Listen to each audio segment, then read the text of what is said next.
Hello, my name is Priya Vadlamudi, and I am volunteering with the UNVP for this episode of the Women in Tech interview. Today we have with us Ms. Gitanjali Swamy, who is currently serving as a senior legislative and policy advisor to the office of Senator Hines at the Massachusetts State Senate. She also serves as managing partner at IoTask, which is an innovation consulting company and an adjunct associate professor at Columbia University. Thank you so much for joining us today, Ms. Geeta. Thank you, Priya. It's a pleasure. Yeah. So we can get started with the introduction. So could you tell us a little bit more about how you got into technology? Yeah, so it's interesting. So I always loved math and science growing up, right? Those were the subjects that I used to get the highest grades in. I loved the logic and the rationality of, scientific decision making. But it's in a funny way, I always thought I'd end up an economist because my father was an economist. And, certainly that was, econometrics was very mathematical. And it just happened to be that my best friend I had no intention of being an engineer. And it turned out my best friend was taking the IIT exam. So I took the exam to give her company. And as luck would have it, I got in, she didn't get in. And so this was one of those things where everybody else had been trying to get it. That, so then I spoke to my parents and they said, look, why don't you try it out? I mean, it's quite an achievement to get into the IIT. Everybody tries to do it. And if you don't like it, that's fine. You can come back and you can do economics at Delhi University.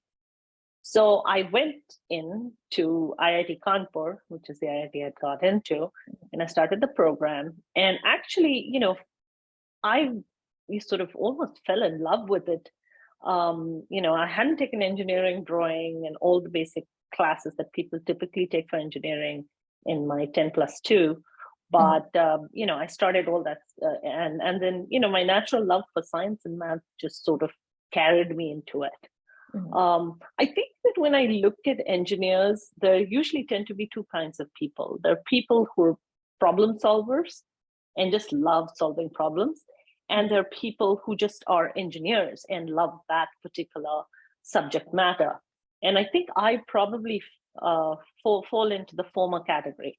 I love solving problems. Math and science gives me a very large number of problems to solve.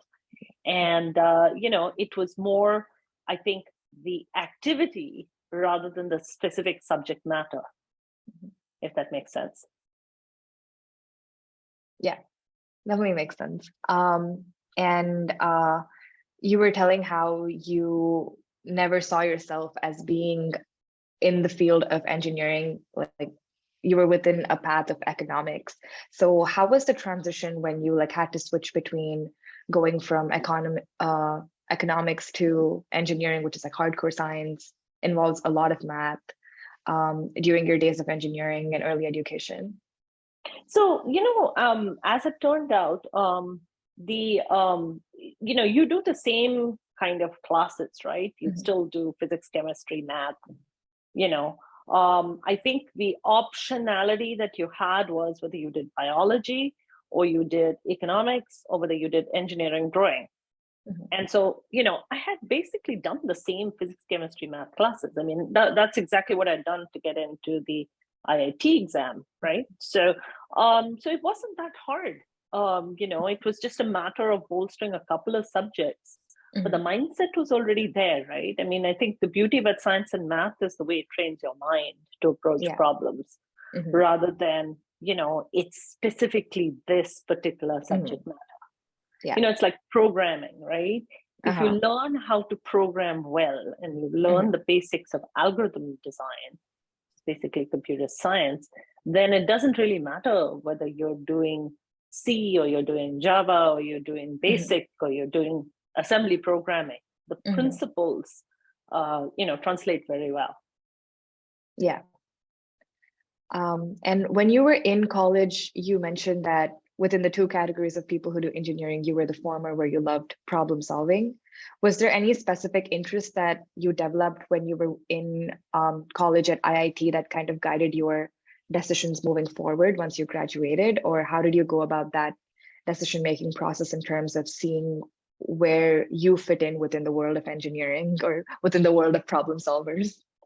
Right. So, good question. So, so the funny thing was, before I went to IIT, I barely understood what computer science was. And then I ended up interning one summer at the Indian Institute of Science. And I think the project that I was doing, some work for Professor Rajaraman. And the project I was doing was a stepper motor controller for a robotic arm, right? And we were programming an assembly.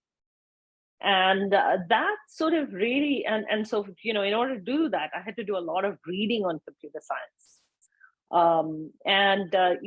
As a kid, I had started, those were the days where we used to have those Commodore 64 computers, and, I'd started using them, but not as extensively. I hadn't understood the science of algorithm design and computational theory. And that project sort of got me down that path. So at that point, I graduated as a electrical engineer, but then when I applied to school in Berkeley, it was always my intention to move more into the computer engineering side of things. And so, that's how I sort of, saw direction. It was really a question of what kind of, math and what kind of logic was most appealing. And for me, it was algorithms, because it was the logic of how to translate and create instructions that a machine could understand, and how to optimize from a computer science theory perspective in terms of the complexity of the algorithms that you create. So, I think it was that project that was sort of almost seminal in terms of, fixing my direction. Yeah. And could you tell us a little more about what you did at Berkeley following graduating from IIT? Yeah, so Berkeley, I came into Berkeley to basically do, a master's and then a PhD. And, I ended up working for, and this was sort of one of the things I realized was that I liked working in groups. I was probably I tend to be an extrovert. So I like to go out and talk to people. That's how I solve problems, by discussing them with people. And so I ended up joining a group in Berkeley, which was headed by Professor Richard Newton, who unfortunately has passed away, Professor Robert Brayton, who was my advisor and had written some of the seminal simulation softwares like SPICE, etc., and Alberto Sangiovanni Vincitelli. And the three of them had started a group called the Computer Aided Design Group at Berkeley. So I ended up joining that group because it was a very collaborative group. There were lots of people. We wouldn't do research in isolation, but there were, 20, 30, sometimes 50 spread over multiple universities that would get together and develop large-scale software. And we had a lot of companies that came out of that group. Synopsys was actually a spin-off from that group. It was started by some of the people on that group. So, so I ended up joining that group, and that sort of shaped the direction of my time at Berkeley. Yeah. And how would you say the dynamics of the group work, like specifically being a woman, and a woman within the field of engineering is not something, I think now the trends are changing, but maybe when you were in that field at Berkeley, what would you say the ratio was in terms of how the class was split, or how your people in your cohort treated you? Could you tell us more about that? So it's kind of interesting, right? Berkeley was much better than IIT. I mean, IIT, we had 6 women and 300 men in my class. So, that was pretty weird to begin with. But Berkeley was, I would say, actually, there were a lot more women. I would have said there were probably about 20%. Okay. So it was significantly better than we had at IIT, But I think what was different to some extent is it's a weird thing. I think it was more the cultural norms in terms of it. The sexism in India is in a lot of ways toned down by a lot of other dimensions. There is casteism, there is regionalism, there is languageism. There's so many different distinctions of bias in India that the fact that you're a woman is actually minor in the big scale of things. In fact, I would say, that, which is why you have women who, despite being women, if they came from the right family, and rather this is true for Pakistan also. Benazir Bhutto was prime minister, Indira Gandhi was prime minister. It didn't have so much to do with their gender. It had to do with which family they were part of, right? So it's sort of interesting. I found the big change that I found being a woman was the gender dimension mattered a lot more in a place in the West than it did in India. And that was the nature of the sexism was different. Okay. Does that make sense? Yeah, that definitely makes sense. And I guess putting it in perspective from one country and the way the socioeconomic factors or other intersectional factors work can vary from both with time and with the place. And I think it's important to know all of these, when you're transitioning into a role within technology or a role that encapsulates more global connections. Absolutely. And, I think I always give this statistic to people, and I think it says a lot about sexism in a country. If we looked at economic advancement, and I think that's a very narrow view, so I'll put it with that caveat emptor. But if you look at the top 10 richest men in the United States and the top 10 richest women in the United States, you'll see a very startling trend. I can go over number 1, 2, and 3, and then you'll see the point I'm making. Well, who are number 1, 2, and 3 in the men? Well, it's probably Jeff Bezos, Elon Musk, and Bill Gates, right?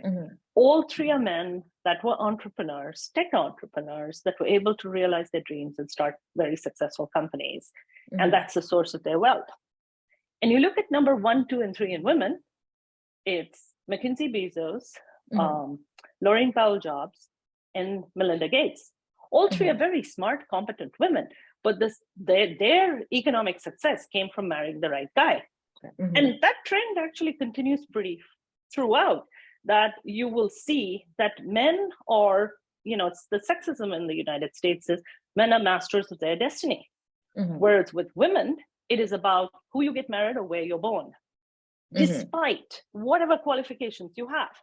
So I think that's what's insidious about it. Now, what's really interesting is you run that same analysis in India and you don't see the same trend. You see women who are either born into the right family, which is a general trend. That's an economic trend worldwide. But you also see women that were very successful entrepreneurs like Kiran Mazumdar. You don't see that in the United States. And that's the dimension of the sexism. You have to sort of cut down and say, what is it that their gender allows them or doesn't allow them to do? And that defines a lot of things. It's kind of funny that, those simple little tests tell you a lot about the sexism in a place. Yeah, that's very true. I did not know about the statistic, especially about the richest woman in the US until you just mentioned it. Yeah, but it's there in front of all of us. Yeah. Right? Unless you look at the data, you don't pay attention to the data, but it's that subtle bias that gets into sort of almost everything. And, to some extent, part of the problem in the United States is that it's far ahead in a lot of ways and far behind in a lot of ways. And the classic example is something like childcare, right? When you look at a problem like childcare in India, if you are part of the right strata of society, and again, that's why I said there are multiple dimensions of bias, right? But if you're part of the right strata, and because generally, it's much more of a community-based bringing up of children, you always have childcare, right? You're not in a situation where it's a struggle. You have your family, you have people you can hire, you have, it's childcare is not such a career killer the way it is in the United States. In the United States, we have a terrible situation with childcare, where and I once did this analysis, and this was when I was, in my younger working years.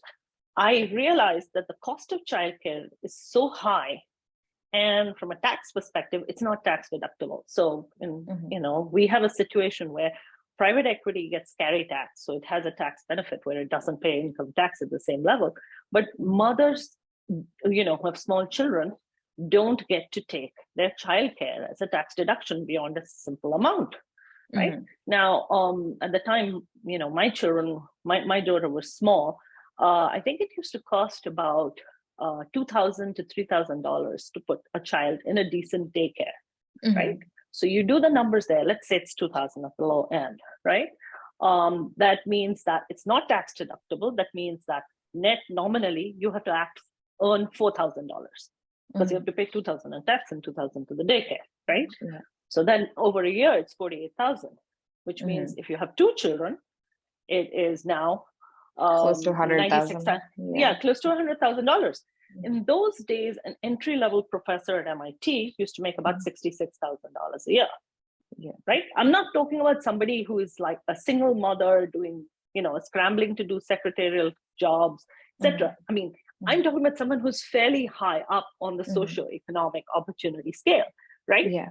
And basically, if you earn 66,000 and you had to pay 96,000 in nominally in order to afford that childcare, a woman who was a professor at a top school couldn't afford to have 2 children, right? Wow. Yeah. Because it doesn't make economic sense, right? And that is kind of the crux of the kind of things that end up being hurdles in, women's careers, right? Yeah. I mean, I think childcare should be something that definitely at least should be tax deductible. If not, you need to have some kind of social safety net around things like that. And it's those small little things, I mean, they're not small, big little things that add up and actually create then eventually the statistic where you see at one end, who are the top 3 richest men and who are the top 3 richest women. And there's such a stark contrast, right?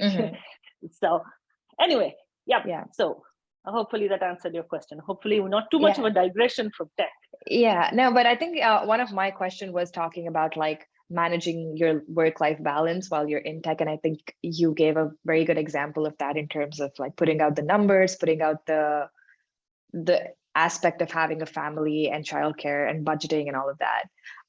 So I guess now we can transition a little more about talking about what you're doing currently. And you like don multiple hats with being in legislation, still working in academia, and also having a foot with like innovation and consulting. So can you tell us a little bit more about what guided or what experiences you had to like go into these different tracks, but at the same time still staying rooted to your aspirations of like being a problem solver, working in tech and like innovation within the field of technology?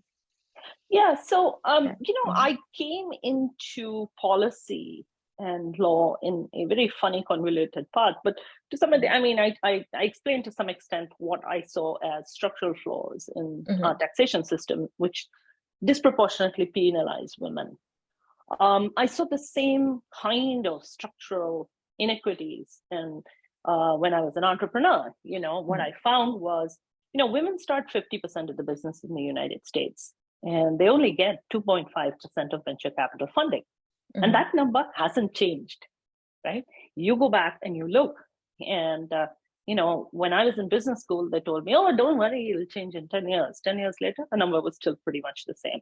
The number hasn't moved. The needle hasn't moved, and unfortunately, that means that if you were, and this is always the cycle of how technology innovation happened, at least historically, especially when you go into things like tough tech, is you had someone who was a scientist, who was highly qualified, who found that there wasn't a role for them in the corporate environment, either because they shut down the research lab or whatever, they hit the age barrier, whatever the thing was. So they left, usually around somewhere in the late 30s or late 40s, and they started a tech company, right? Now, the thing what you found was, to women, that option was not there. Most people don't realize, but a lot of the mRNA vaccines are due to a woman scientist. but she struggled for years not being able to get funding.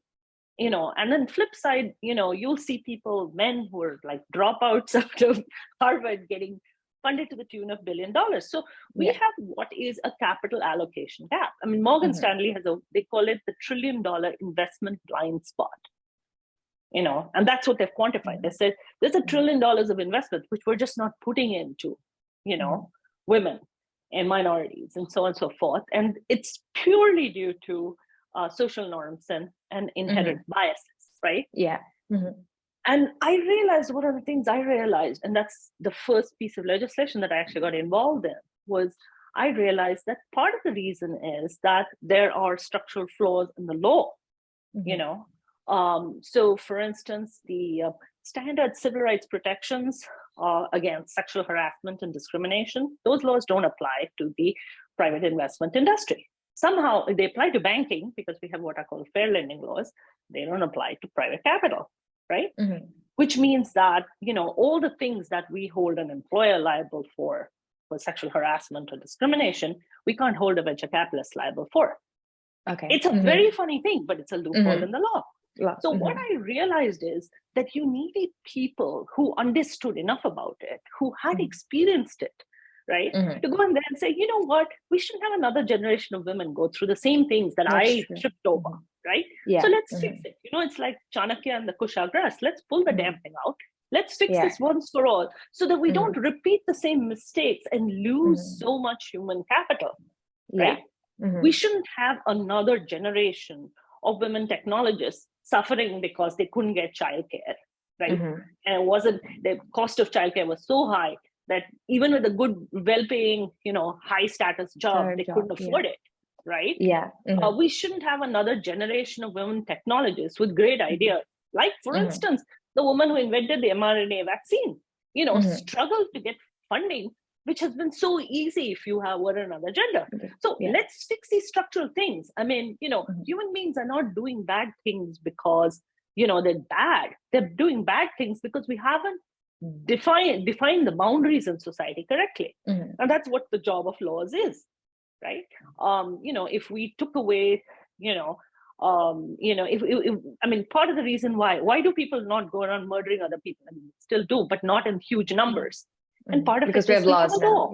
We have laws. So laws will change human behavior. The majority of human beings are relatively, conformist about fitting into structures that we put in place. And so that's what the importance of policy in the legislature is, right? So let's fix these holes so that we actually do create a genuinely equitable society where both men and women thrive. That's very true.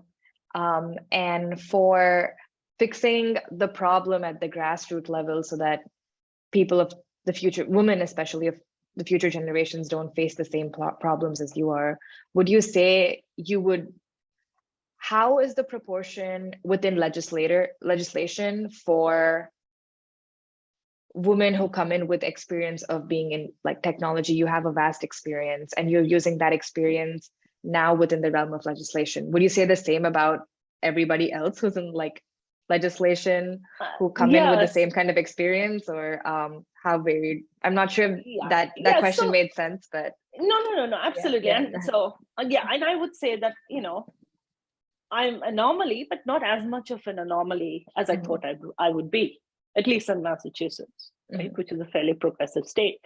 I think in any good team, and this is not just true for the legislature, it's actually true for tech teams, anything. It's about bringing people, and this is sort of the crux of collective intelligence in human beings. It's about bringing people with different perspectives and different views for an open discussion and a consensus so that we can take the best of everybody and come up with a solution that is, the greatest of all, right? That's sort of the crux of collective intelligence. It's the reason the human species survives. So, bringing in different perspectives is sort of the lifeblood of what makes an organization thrive. If we have too much tunnel vision, we're going to basically all jump off of the cliff at the same time. Yeah. Right?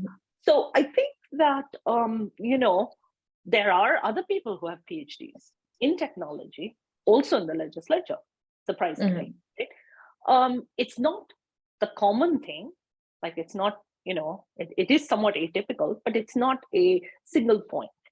Okay.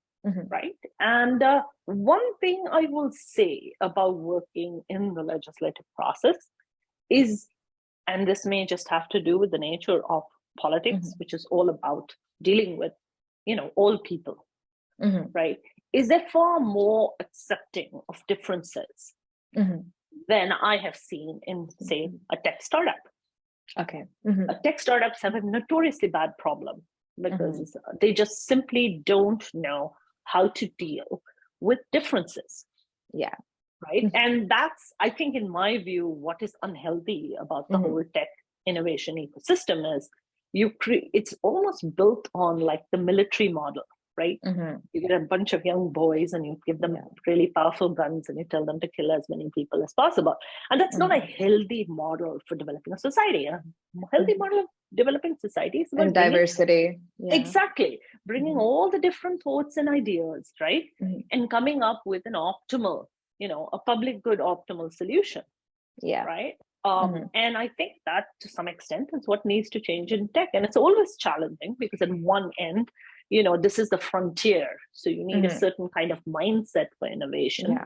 On the other hand, it's a very bad model for economic development in a society. That's true.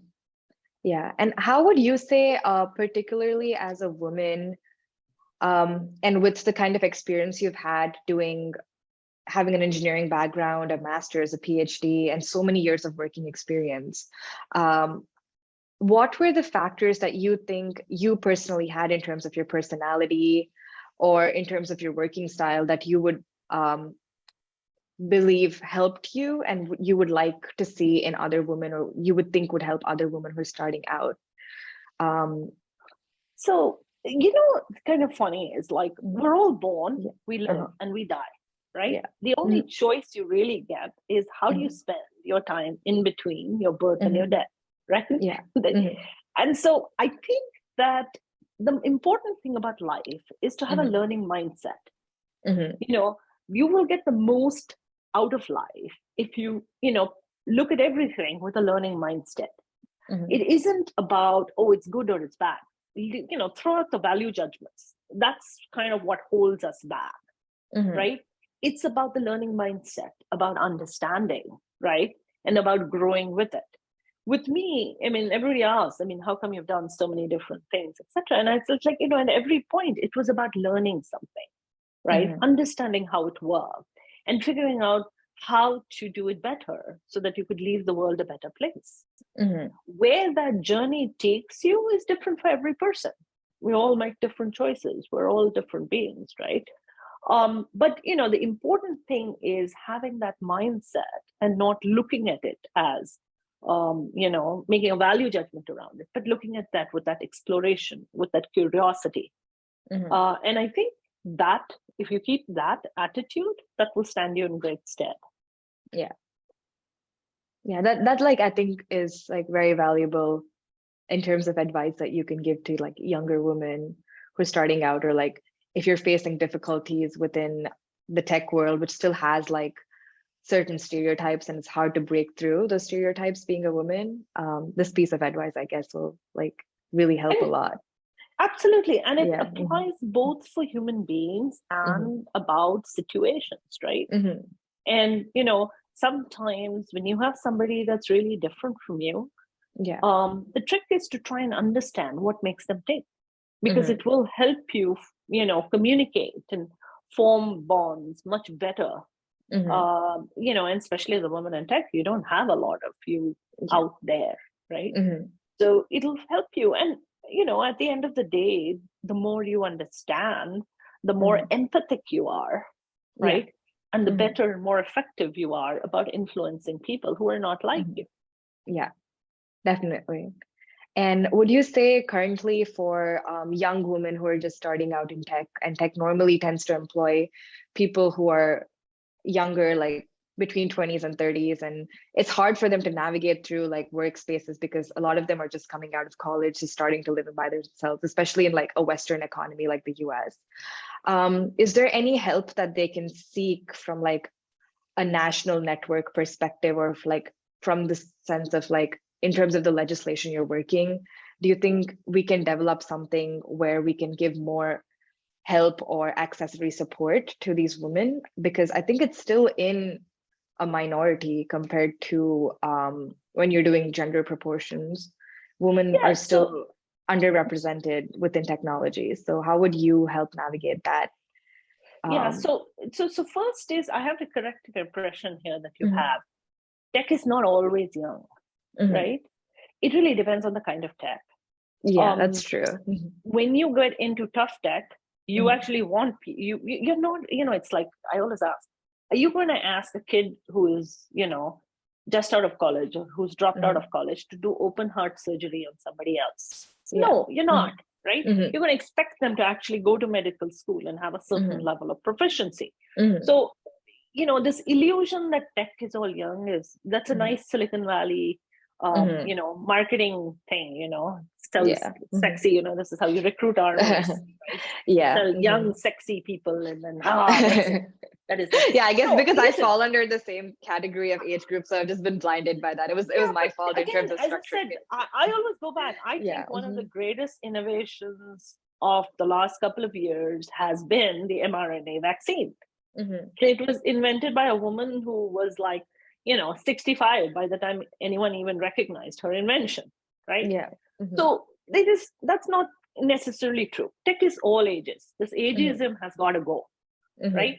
mhm. Great ideas come from people at all ages, right? So let's not fool ourselves about it. Yeah. So Mhm, I think the first thing to keep in mind is to recognize that, is mhm, to recognize excellence irrespective of what package it comes in, right? mhm. Let's lose this third Reich attitude towards what is the shape and form of Yeah. what Mhm, a techie looks like. mhm, But then the second thing is, I think, and this is sort of something important, I think that women historically, and I've seen this sometimes, and it's actually sad in a way, mhm, is that women are not comfortable with forming bonds across their gender in the same way. They don't form a support network because, especially in an area where there are few of them, because they regard each other as competition. If you're mhm, on there like 10 women and only one of them, doesn't matter how qualified you are, only one of them is going to get that position because of mhm, the inherent bias in the system, well, each one will regard the other nine as competition. And I think mhm, that's what does you in. They spend their time infighting and treating each other as competition instead of forming nurturing networks. Now, I've seen with men, they're actually much more comfortable forming teams and promoting and mentoring each other. mhm, So, my suggestion to you is, I think, is that you have to learn to form the networks where you help each other, right? mhm. Because eventually, it's like the notion of women got the right to vote, not because Yeah. one particular woman got ahead. Women Mhm, got the right to vote because everybody agreed that is what yeah. everyone was going to get the right to vote. Mhm, So part of this change has got to come from the attitude that a lot of women have. Gender is not a checkbox that gets you ahead because you say, well, this quota I fit into, mhm. right? It's just a dimension of the person you are, and you should be equally comfortable when you have people with the same commonality helping them out and forming a network and forming a community and thinking about shared interests, Yeah. right? So, and I think if you change that attitude and you make it much more about shared interests rather than about quotas or, victimization, Mhm. feeling like victims, etc., I think you'll be much more successful in Yeah. terms of navigating those challenges. Mhm. That makes a lot of sense. Yeah, and thank you so much for all your advice. And I guess this will be the end of our interview, Ms. Geeta. Thank you for giving us the time today, and it was really a pleasure talking to you. Pleasure is all mine. Thank you so Yeah, much, Priya. It's yeah, fun talking to you, and let mhm. me know if I can help in any way. Yeah, sure. Thank you so much.